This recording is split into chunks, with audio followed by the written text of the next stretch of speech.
We were brought into a secret room, far beneath the military base. There were 4 of us altogether. A high-ranking general is waiting in the room, all ready to share the details of whatever new crisis had cropped up this week. We saluted like the good soldiers we were and sat down. Behind the general is a map of a strange-looking island, and my heart skipped a beat. All I could think about was, were we going to war?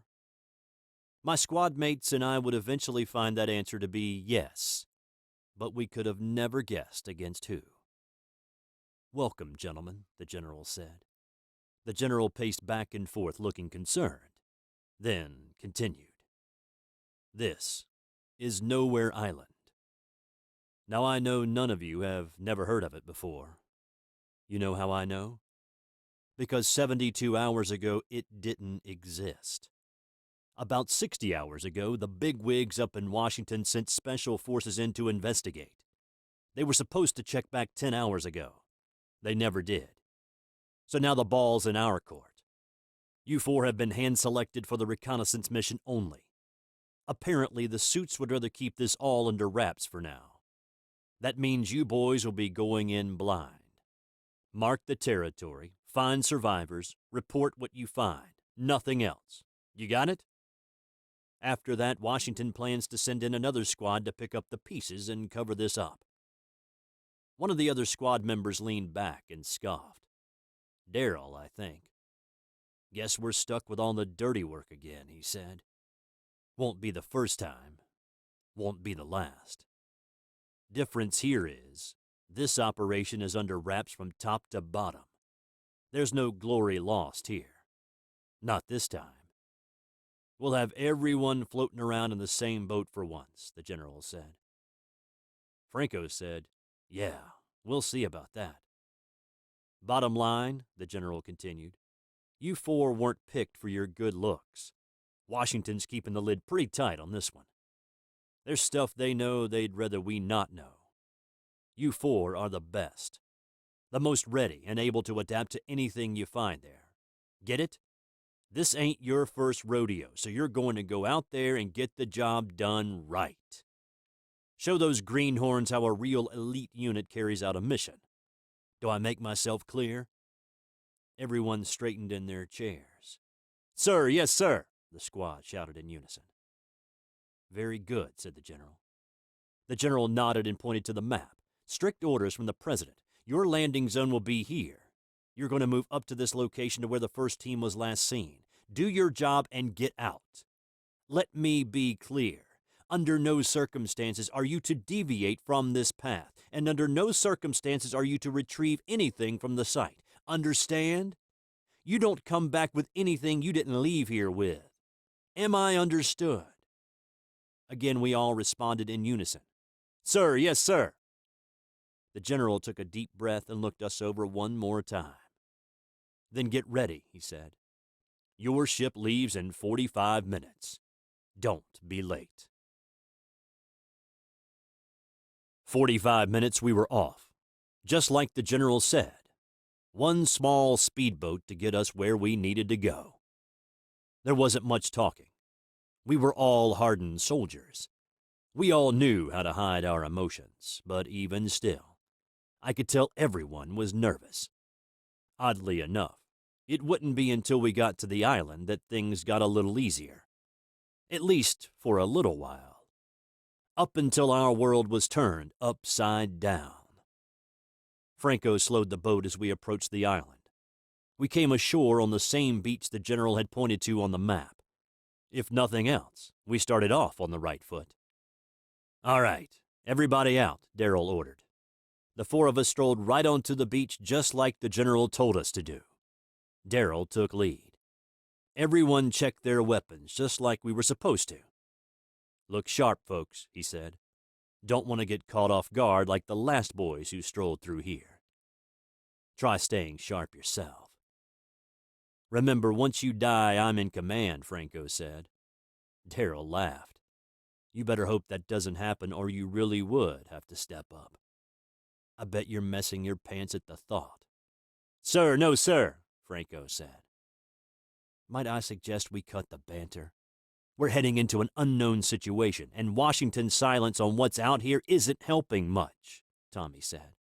You really think they know that much more than they're saying? Franco asked. All we know is that we're on an island where they lost a whole team.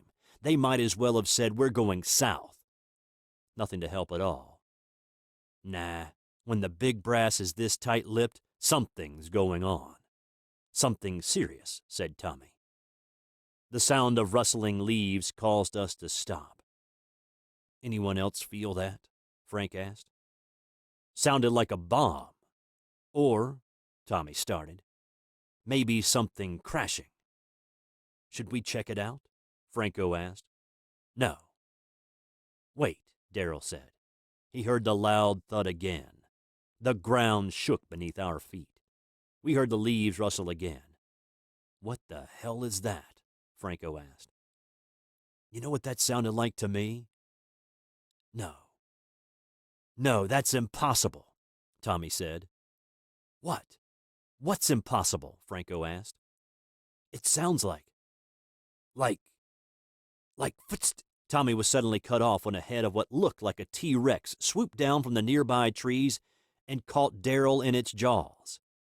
I remember all of us looking up at him in shock as it devoured our leader. Is that? Frank said. It's a freaking dinosaur, Tommy shouted. Spread out! Move, Franco ordered. We ran through the jungle as fast as we could. We ran until we reached what seemed to be an old armory. The word Nexus was traced on the side. There were a few crates stacked outside. The words on the side read, Heavy Ordnance. Unfortunately, they were still locked. I had to hold off the T-Rex until we managed to get them open. Finally, I heard the sound of the crates being opened. Tommy took out the rocket launcher from inside and loaded it. Before he could fire, a swarm of smaller dinosaurs fell on him. They all looked like raptors. They came down on him so fast he was already half-eaten by the time I got there. So I shot them up and grabbed the rocket launcher for myself. I took aim and fired. Franco is breathing heavy, trying to recover from the ordeal and make sense of what had happened. He paced back and forth in thought. What the hell was all that? A T-Rex? A swarm of raptors? Are we really on an island infested with friggin' dinosaurs? Franco asked. Franco stopped in front of the armory. And all this stuff, where did it come from? I thought no one was living on this island. Hell, I thought this island just appeared overnight. I mean, you saw the maps, the studies. This island hadn't even existed until just a few days ago. Now we find a fully stocked armory, and 2 of our team were just eaten by things that supposedly died thousands, millions of years ago. And what does this mean? Nexus. Is that some kind of organization? Some kind of a code? What? He asked. Franco turned toward me, then looked down at his watch, checking the time and out location. Not good.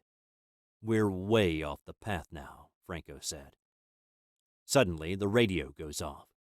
Someone was trying to contact us. That's probably the general now, he said.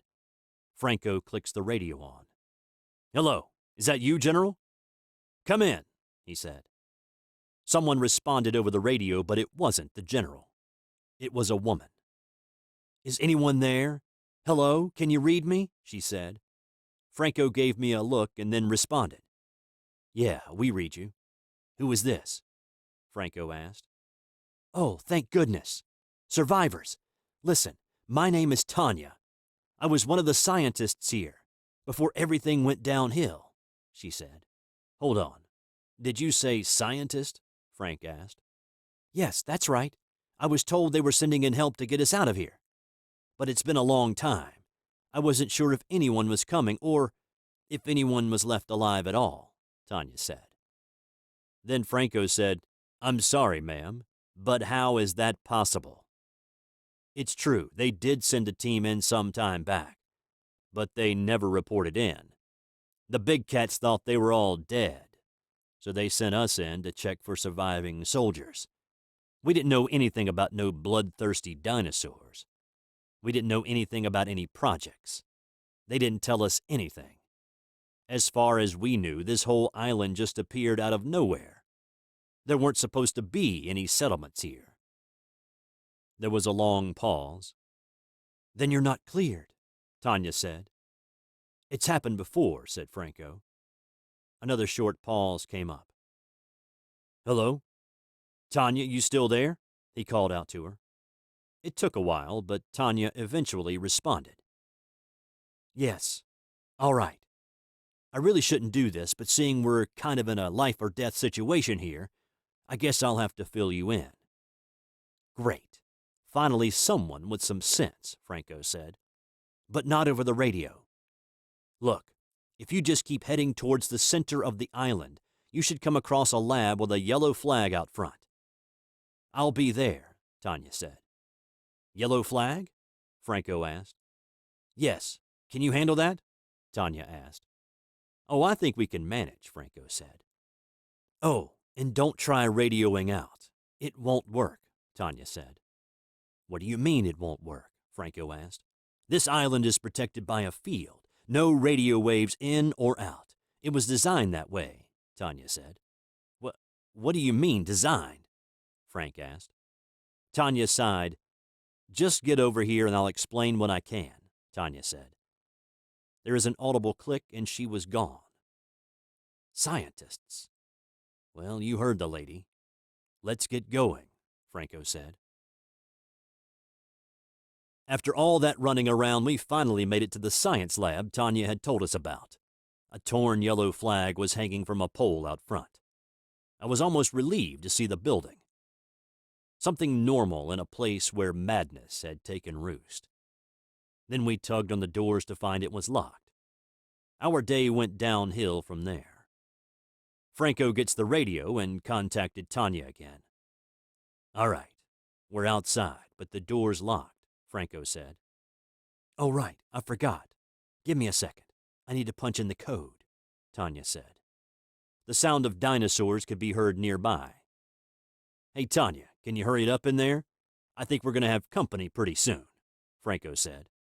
Just hold on," Tanya said. "What's taking so long?" Frank asked. "Well, I don't actually know the code," Tanya said.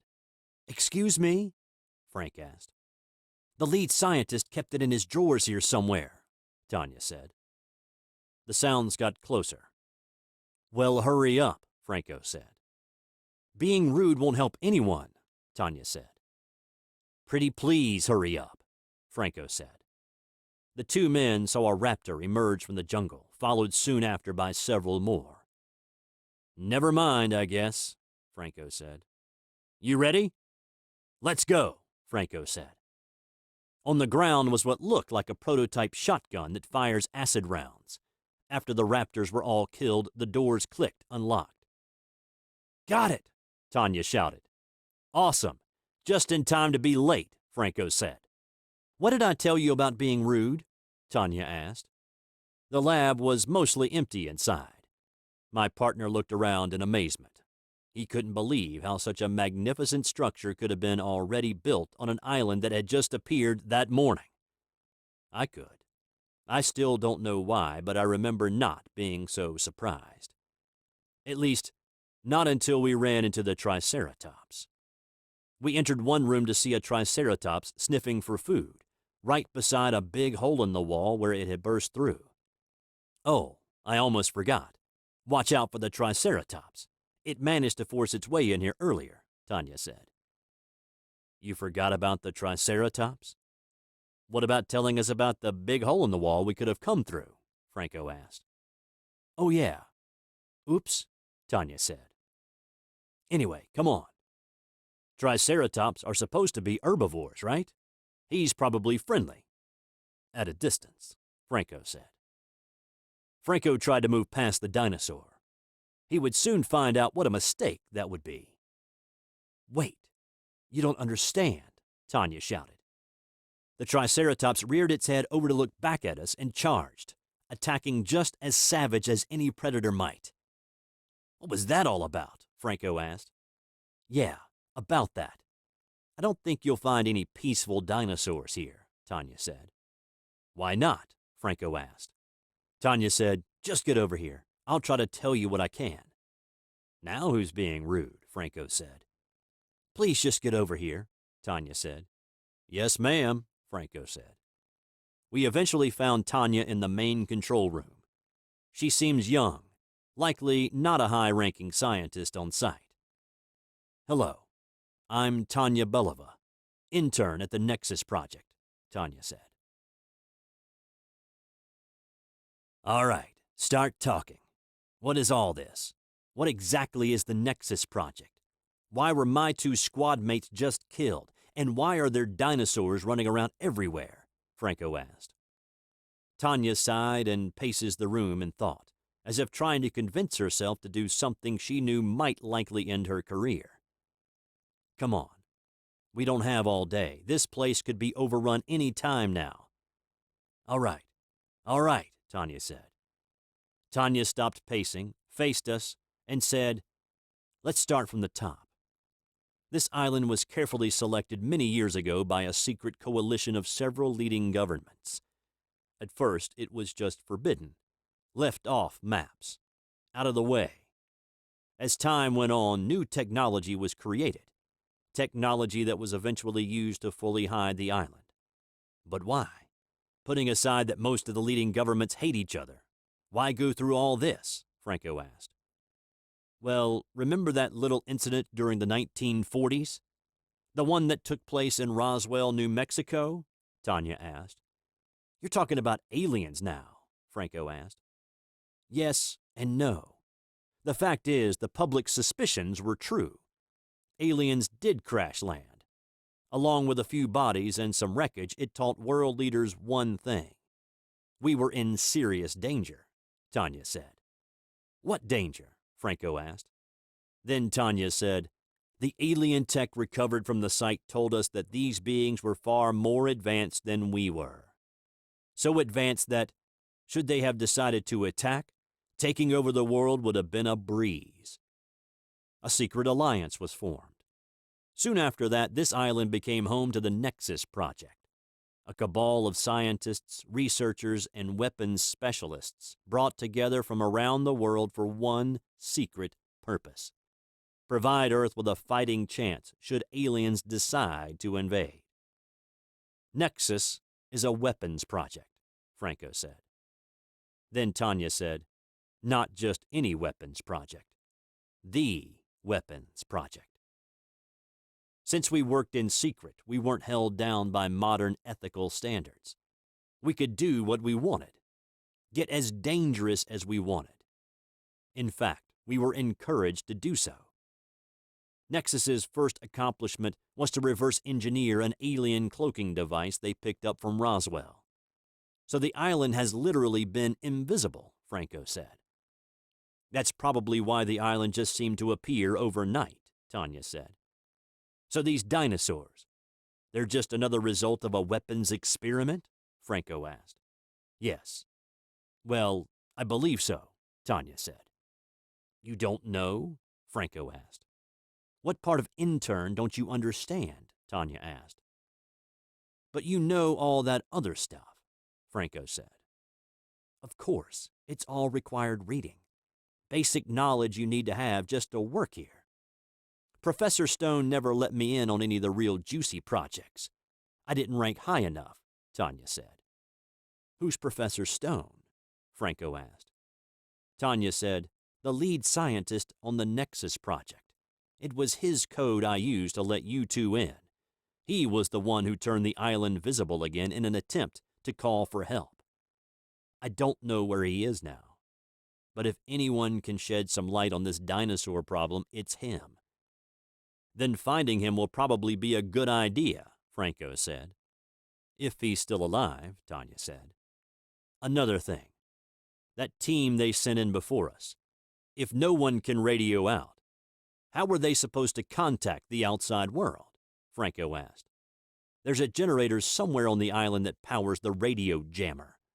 I would guess they'd plan to shut that down, Tanya said. Great. Where is it? Franco asked. I don't know. It's somewhere on the eastern part of the island, but that's really it, Tanya said. All right then. We'll go look for the generator first and call for help. Then we'll look for Professor Stone, Franco said. Great. I'll see if I can block up that hole in the wall. You two can still contact me on the radio should you need me, Tanya said. Franco looked at me and said, All right, brother. Let's head out. We found the generator in a hidden cave. The whirring sound echoed against the walls. It was almost calming in a way. It was supposed to be easy. Even today, that thought keeps ringing in my head. It should have been easy. But the chance of any part of it being easy flew out the window when we found the bodies of Team 1. The mutilated bodies of Team 1 were scattered all over the ground. Looks like we found Team 1. Geez, what a mess, Franco said. Franco paused a moment and said, Hold on. Do you see that? Check out the marks on some of them. These aren't from teeth. If I didn't know any better, I'd say... He paused again. Maybe we should just shut this thing down and get out of here quick. All right, Tanya, how do we shut this thing down? Franco asked. Tanya said. Let me guess. You don't know, Franco said. Intern, remember? Tanya asked. Right. Well, can you at least give us a few suggestions? Franco asked. You're a soldier, right? Figure it out, Tanya said. The radio clicked off. I guess we're back down to the basics, Franco said. Before we could get to work, we heard a loud thud, just like the one we heard when we first arrived on the island. Except this one was a little different. This time, however, the approaching footstep was followed by the sound of a Gatling gun revving up. Soon after, a T-Rex stepped through the entrance of the cave. This T-Rex was armed with 2 Gatling guns attached to its shoulders and a metal mask. This just keeps getting worse, doesn't it? What's next? Anyway, let's get rid of this generator and give the general a call, Franco said. Franco got back on the radio and tried to call up the general again. He answered and said, Where the hell have you boys been? I've been waiting for the... The radio had cut off. Franco tried getting him back. General! General! You still reading me? You two are shaping up to be far more trouble than you're worth, he said. Who is this? Franco asked. You don't know? He asked. The man chuckled. You really must be on the lowest number rung of the ladder, eh? He asked. Just shut up and tell me, Franco said. My name is Professor Bartholomew Stone. Welcome to my island, said the man. Your island? What the hell are you talking about? Franco asked.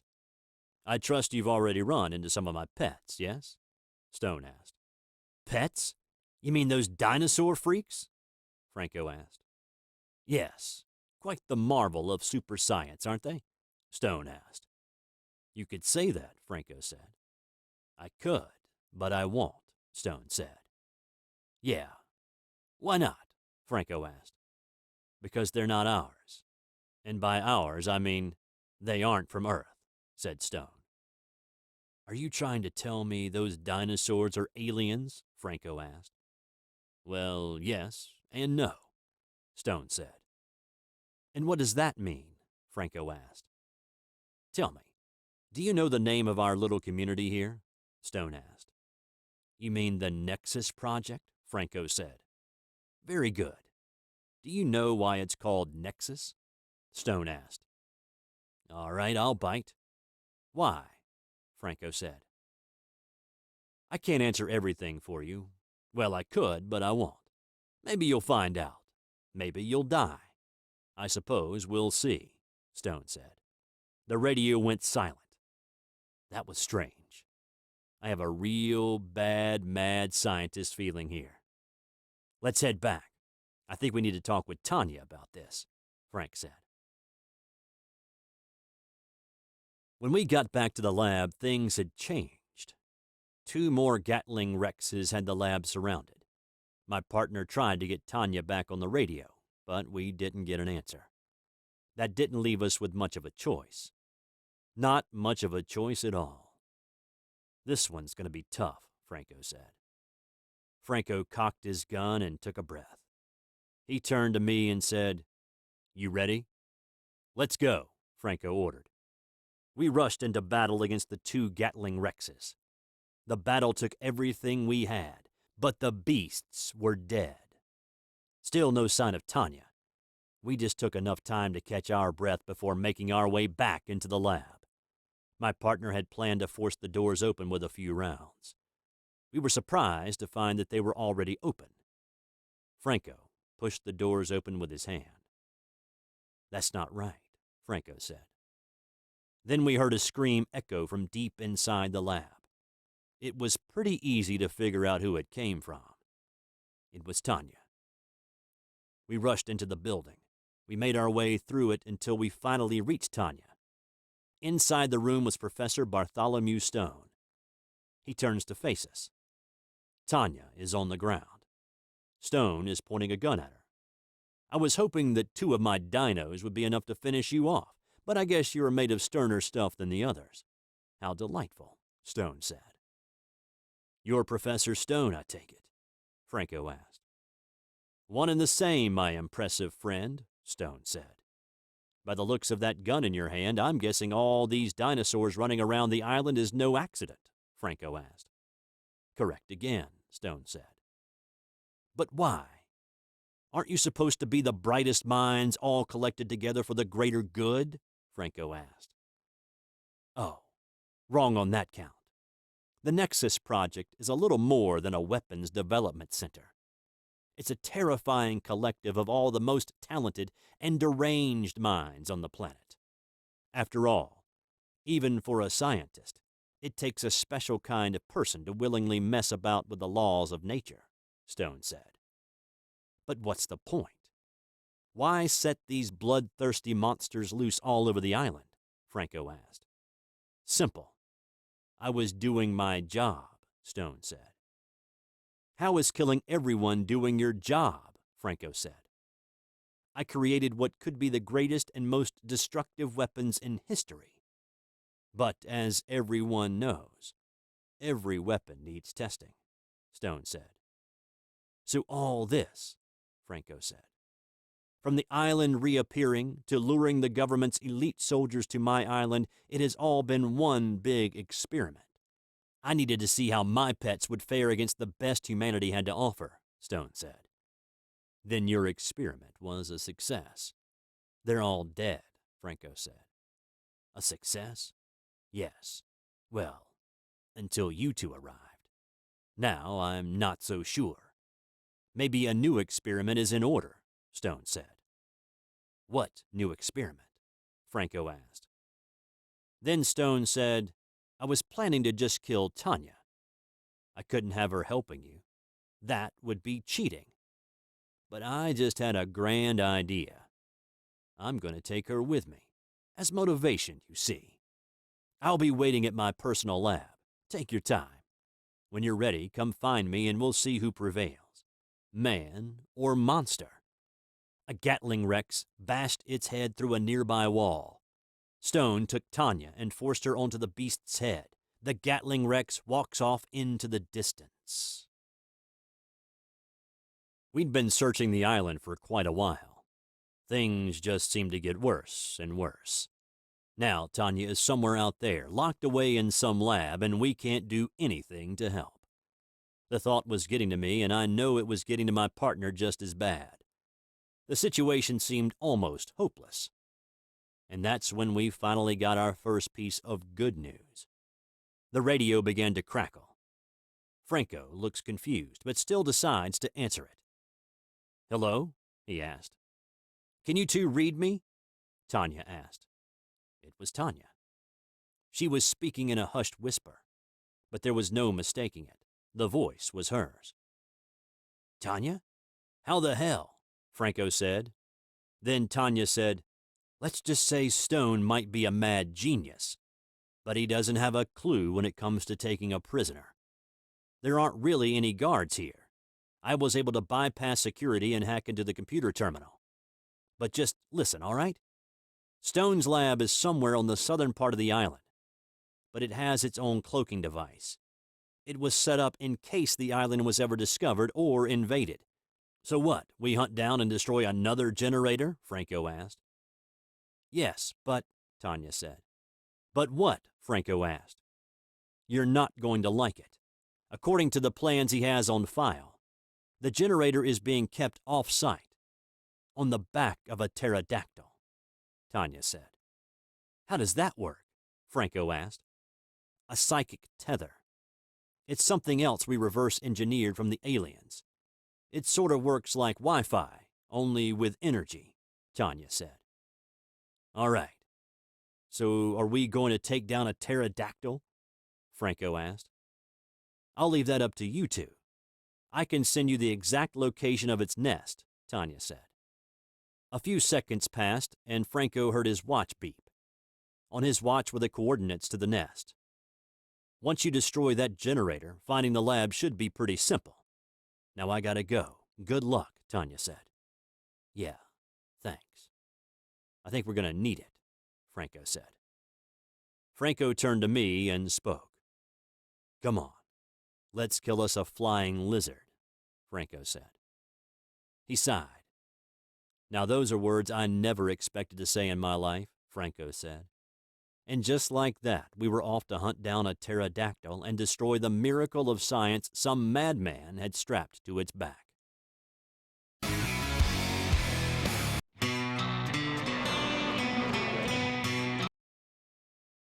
After a while of trudging through a dinosaur-infested jungle, we finally came across the base of the pterodactyl nest. It rested on top of a cliff. We had a long journey ahead of us. Come on. I think I found a trail we can use to get up there, Franco said.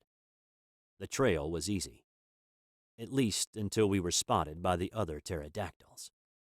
We finally made it to the top.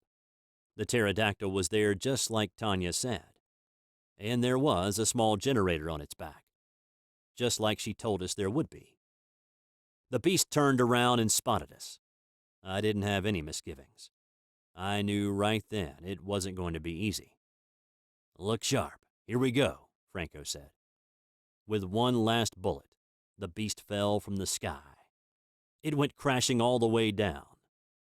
When it landed, something went wrong in the generator and the device ignited. By then, the other pterodactyls had flown away. Sure enough, soon after the generator was destroyed, the radio began to crackle again. You did it, Tanya shouted. Her voice was still as hushed as it was before. Only this time there was a little more excitement. According to the computer, the cloak should be down. The base will be visible to you, Tanya said. About time something worked out around here, Franco said. Well, it gets even better. While you boys were out dino hunting, I managed to find a map of the island that shows the exact location of Stone's lab, Tanya said. Great. Tell us and we'll be right over, Franco said. All right. Just be careful. Stone's lab is a fortress. It was really made to stand up to an invasion. And now he's got weaponized dinosaurs helping him guard the place, Tanya said. Just tell us where to find you. We'll worry about the rest, Franco said. All right. The coordinates are, Tanya said. We were doing so good. Everything was working out as well as could be expected. Then things started going south. Tanya stopped talking and static came over the radio. Then it stopped. Now, I can't make it too easy for you. Come out and find me. Tanya will be waiting for you, Stone said. The radio went silent. Who the hell put a maniac like that in charge of something this dangerous? Come on, let's move, Franco said. We found Stone's base hidden deep in the jungle, and Tanya was right. The whole thing was a fortress, fit for a siege. When we approached, we discovered that Stone had other surprises waiting for us besides the Gatling wrecks. As we approached the front gates, we were approached by a Triceratops with 3 heavy laser cannons strapped to its back and armored plating all over its body. The Tri-Cannon didn't go down easy. It was armored. We needed the use of the heavy stuff just to make a dent. When we stepped through to the lab's courtyard, we stepped right into the fire.